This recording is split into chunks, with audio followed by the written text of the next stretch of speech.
Magandang hapon sa inyo mga ka-viewers. Nandito na naman po si Ero Talakay, Tululong Talakay, para po sa ating konting talakay lang po about sa taong sumasangguni po sa mga maling paraan.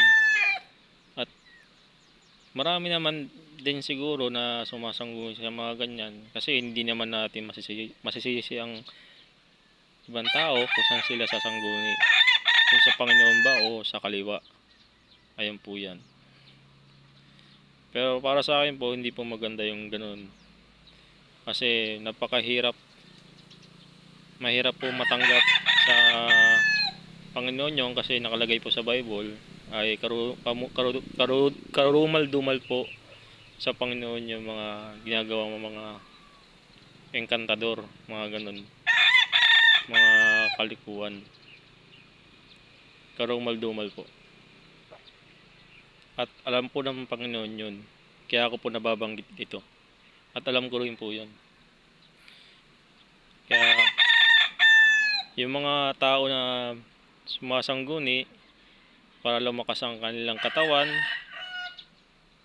matanda na, lumakas pa, para yung mga sumasangguni sa mga ganon, tapos pinapasa nila yung mga sakit sa mga ibang tao na inosente. Parang sacrificial pa yung mga ibang tao, di ba? Para lang sila mabuhay. Hindi ho maganda yun. Kasi parang inaagawan mo ng buhay, yung talagang dapat na mabuhay yung iba mga inosente. Yan ay hindi ho maganda. Ang pagkapasa po kasi yan ng sakit, ang legal po talaga yung mga albularyo na yung mga manggagamot na nagpapasa sila ng yun yung talagang gumagawa ng kasamaan, ibinabalik nila doon. Pero yung mga inosente, wala namang tapos pinapasa, ay hindi ho maganda yun. Yun naman po, narinig ko lang din yun sa mga kwento-kwento lang din. Ako naman din, malakas naman din ang aking sense of humor. Mali nga naman talaga yun, kasi binigyan ako ng kaliwanagan ng isip kahit papaano ng Panginoon para mabanggit ko dito na hindi ho tama yun, yung mga sumasangguni sa mga mali. Mas maganda siguro kung magdasal na lang sa Panginoon. Ang Panginoon ang magbibigay ng mahabang buhay sa inyo at tatagal pa. At wag din kayo mangamba na ganoon, mangamba na mamatay tapos napapunta tuloy kayo sa mga pangit na sangguni, di ba? Mas maigi tanggapin na lang din at magpasalamat na binigyan pa ng mga mahabang buhay dahil sa pagtanda, di ba? Ganoon lang po 'yun.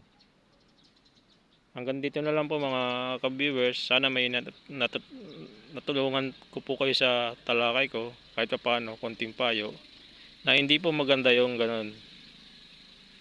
Pero bigyan na tayo talaga ng choice ng Panginoon kung saan tayo pipili. Pero ang gusto ng Panginoon, mapasa Kanya lahat. Dahil Siya ang lumikha sa atin, lahat tayo. Maaring na lang yan, yung mga isip-isip na yung mga gapinyo na isip.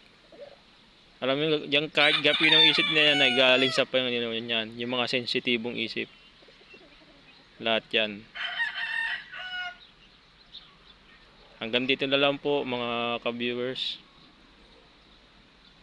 God bless po sa inyo.